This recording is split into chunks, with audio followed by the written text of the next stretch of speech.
I was suspended in midair. Helen's lunge into me knocked me into the air. Both of my feet had left the floor. I could see Helen's ankles and left hand at the edge of my vision. The syringe was still stuck in my neck. An annoying, painful prick that didn't let up. I assumed it was empty and Helen had pushed all 100 cc's of Menatonovox into my bloodstream. I waited, but nothing changed. I was still staring at the floor. Helen's feet and hand were a blurry feature in my peripheral vision. I waited, and still, nothing changed. I had started screaming when Helen slammed into me. My chest was still tight. My abdominal muscles were compressing my lungs and pushing air through my vocal cords. But there was no sound, and the pressure on my chest didn't diminish. I was still screaming, but with geological slowness. My view of the floor remained unchanged. I returned to the thought that I was like a bug, fossilized in amber. Fossilized, with nothing to look at but the floor. I had plenty of time to think about that word. It implies millions of years. From the perspective of a fossil, that's millions of years of nothing. Nothing but endless waiting, in the dirt, or deep inside a sedimentary rock, in unchanging darkness. S-47 experienced 8 million years of consciousness in that metro station. That's a geologically significant amount of time. That's longer than it took for ancient hominids, like Lucy, to evolve into modern humans. Imagine everything important that has ever happened to the human race. The invention of language, use of fire, the slow development of agriculture, Sumerians, pyramids, the feudal system. Imagine spending all that time in silent darkness. Was that what I was facing? I felt sick with fear and despair. I waited, and still, nothing changed. I thought about ancient hominids. I thought about all the movies I had ever seen, all the books I had read. I thought about my childhood, about my career. I waited. Nothing changed. How much perceived time had I experienced? 5 hours? A day? Without anything changing except my thoughts. Judging the passage of time, well, perceived time anyway, is hard to do. I was still screaming. Air was slowly moving out of my chest. I had not inhaled for hours in my time frame. I waited. Something changed. The floor was closer. Helen's feet and hand had shifted slightly, relative to each other. This meant I could still perceive the forward motion of time. Perhaps 1/10 of a second had passed since Helen jabbed me with the syringe. I remembered that I was falling face first and out of control. It sounds funny, but I had forgotten that I was in midair, reeling from a high-speed, high-energy collision with Helen. So much time had passed in my time frame that my ongoing fight with Helen was a distant memory. Even though it would take days, a week maybe, in my time frame before I hit the floor, I had to start planning for my landing now. I willed my arms to move upwards to protect my head when I slammed into the floor. Then, I found ways to pass time. I wrote poems in my head and memorized them. Then I thought about Menatonovox. Helen predosed with the sleeping aid, the drug that caused S-47 to have such an extreme drug interaction, before I injected her with 40 milligrams of Menatonovox. According to the Adverse Drug Reaction Bulletin, the extreme mental speed-up that killed S-47 was likely caused by that interaction between Menatonovox and the Ambien. But I hadn't taken the sleeping aid that cross-reacted with Menatonovox. Why was I having a reaction to the drug like S-47 did? Maybe because I got 100 milligrams of Menatonovox directly in the neck? What did I know about the pharmacokinetics of Menatonovox? Quite a bit, as I was the principal researcher for the human trials. Because me, Helen, and S-47 had taken different doses in different ways. We had different absorption and distribution rates for the Metatanovox. My extreme reaction could have been due to the enormous dose that I received, rather than an interaction with another drug. What did this mean for the antidote? Would it work on me? Flumazenil is a benzodiazepine antagonist that is used for the complete or partial reversal of a sedative effect caused by benzodiazepines. Metatanovox certainly isn't a sedative, but it does affect the same GABA receptors that flumazenil binds to.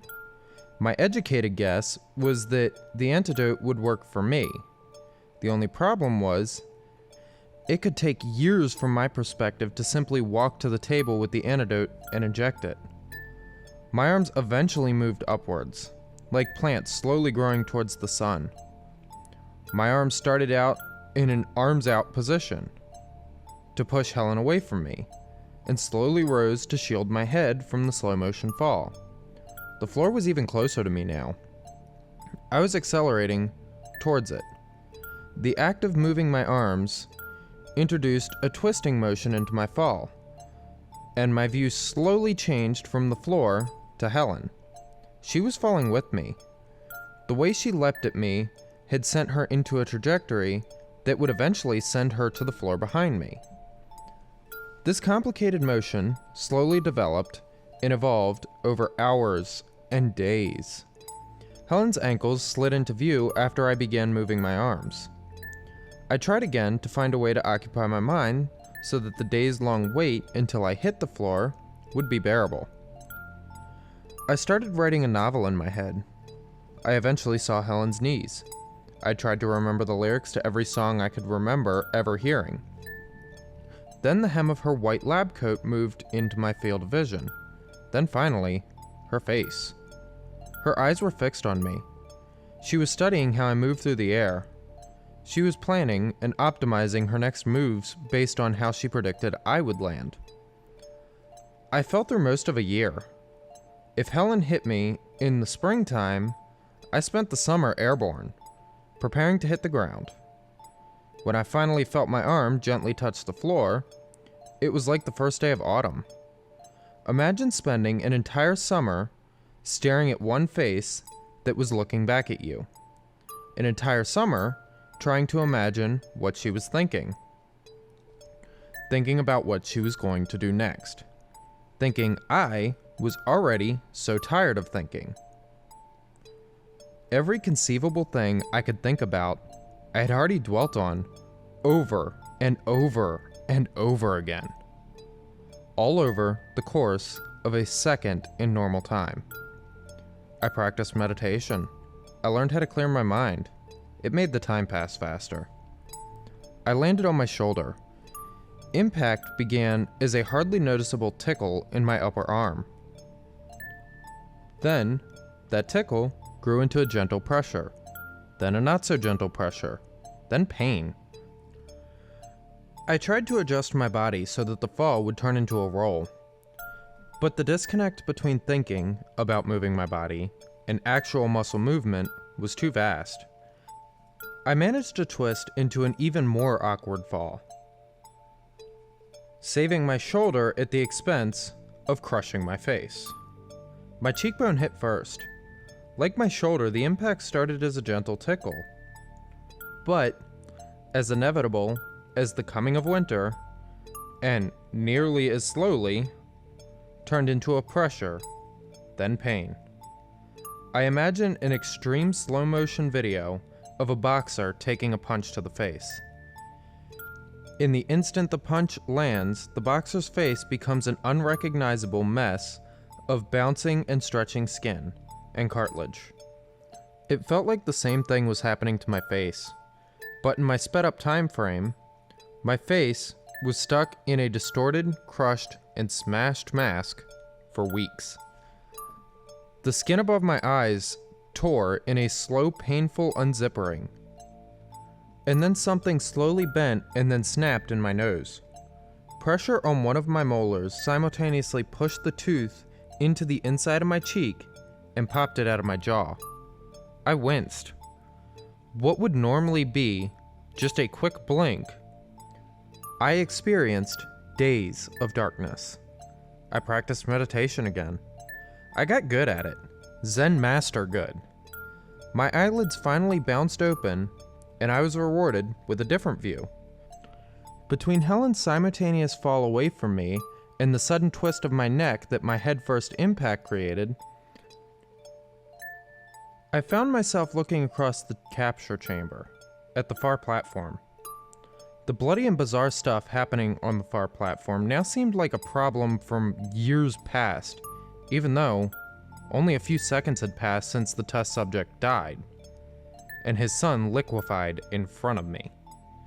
But whatever was going on over there had spurred Helen to inject me with Menatonivox. Now with 100 milligrams of Menatonivox screaming through my brain, I saw what Helen saw. There was a hole in the space above the test subject's deathbed.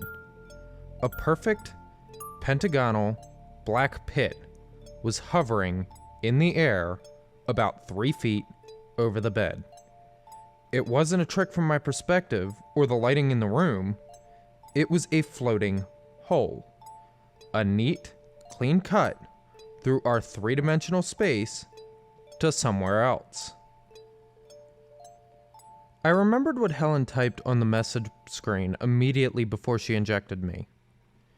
He's taken his second death in the portal. This floating, 5-sided hole in the air must be the portal she was talking about. There was more, though. Something, a tongue or a tentacle, had reached out of the floating pit and was busy slurping up the goo that the test subject's son had become. I started to scream. Of course, in my hyperfast state, no scream came. Sound would eventually come out of my mouth, seemingly months after my brain sent the scream in blind terror signal to my lungs and vocal cords. But without the release of hearing a scream, my mind stewed in fear and terror for what felt like a long, long time. I eventually managed to mentally talk myself down to a more manageable state of fear. I was still scared, but I was able to pay attention to what was happening and able to figure out a way to safety. Looking back during those long, fearful moments, when I started to realize just how dangerous and evil Helen's experiment was, I thought that whatever would happen to me would happen relatively quickly. I would either soon be killed by whatever was groping its way out of this portal, or I would dose myself with the antidote and escape. Even after being imprisoned in time itself for what I perceived as more than a year, I had no idea of the length of the ocean of time that lay before me. To my overdosed mind, my struggle for survival would last longer than a human lifespan. My first impression of the thing that reached out of the portal was that it was a tentacle. Upon further study, and I had plenty of time for further study, it looked more insect-like than octopus-like. It had 5 elbow-like joints that I could see from the point of view of my smashed, frozen face. It looked like it had an exoskeleton or a crab shell. It was dotted here and there with small hairs and pores. A tangled clump of wet-looking, finger-sized bits of red flesh poked out of the holes in the tip. Each one curled like a dog's tongue, drinking the liquefied glop that had been a man a few seconds ago. As horrible and strange as this was, I was glad to have something to look at and think about besides the view of the floor. I stared, and stared, and stared at that far platform. I studied this unchanging scene with the intensity of a homicide detective studying photos of the scene of a long unsolved murder. I noticed that the 5-sided portal was aligned exactly with the pentagonal center on the glowing star in a circle made by the weird equipment that surrounded the test subject's bed and the platform it was on. The sign on the door to that vast underground space said it was the capture chamber. Was this equipment here to capture this portal? But capture it from what? And why did a man need to die at the center of the swirling machinery for the portal to be captured? The word portal implies a passage between two locations. If this capture chamber was one end of the portal, what was on the other side?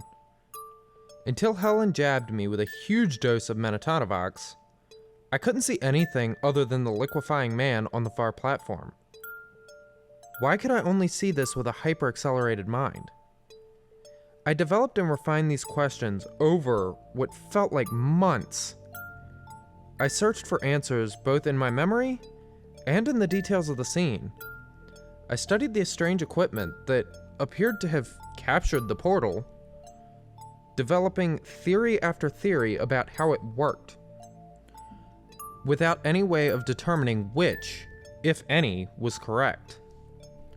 Eventually, the complicated forces I had set in motion with my flailing and twisting fall rotated my bleeding face away from the far platform and back to Helen. She had already hit the ground by the time I could see her again, and had started pushing herself back to standing. She wasn't staring at me anymore, thankfully. Her eyes were now fixed on the portal. I drew my knees to my chest and thrust my hands on the floor. I started to perform these motions. I meticulously planned how I would stabilize my fall and spring back up to standing. Then I waited for my limbs to cooperate, and for gravity and momentum to slowly bounce and slide me across the floor. Occasionally, I would make slight changes to where my hands and feet were going. At one point, I spit out the molar that was knocked loose when I smacked my face into the floor. I stabilized myself and rose. I felt my automatic nervous system switch my breathing from an inhale to an exhale. Everything that happened since Helen stabbed me with the syringe had occurred in just one breath. I kept my eyes on Helen as I rose. Helen remained fixated on the far platform. Something about her looked different. I waited, I meditated, I designed a mechanical clock in my mind. I meditated more. Helen's face changed further. She now had a look of fear. She extended her index finger and began to raise her arm. I recognized the gesture even though she had only just started making it. She was pointing at the far platform. I twisted my neck around to glance at the portal. Incredibly, my situation had gotten much worse. A second long and jointed proboscis had emerged from the hole. This one wasn't aiming for the red man puddle on the floor.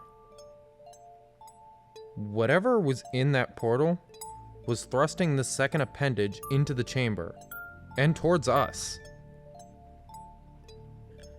Hey guys, welcome back to the HQ. I hope you guys are enjoying my channel. I'm having a lot of fun making these.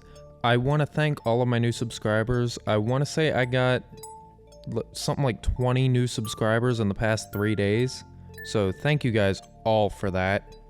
It kind of blows my mind that y'all want to hear some dude that lives in the middle of nowhere that records out of a shed. But it absolutely means a lot to me. If you made it this far, if you would, go down, check out my description. There is a link to my Discord. It is a brand new Discord. I hope you guys enjoy that. I'll be hanging out in there quite a bit. So why don't you go join that and y'all can, message me. Alright. So I've got a few more new stories coming. I have one that is going to be really messed up coming up called The Third Parent. I also have some more true scary stories from the internet coming. And I have a another shorter story that's coming. So I hope you guys enjoy all of that. If you enjoyed tonight's video, leave a like down below. It helps me out a lot in the algorithm, and it also helps me know what you guys want to hear more of. If you guys want to hear more stories like this, if you want to hear more true scary stories from the internet, paranormal stories, yeah, that's all I got. So thank you guys so much. I'll see you in the next one. Peace.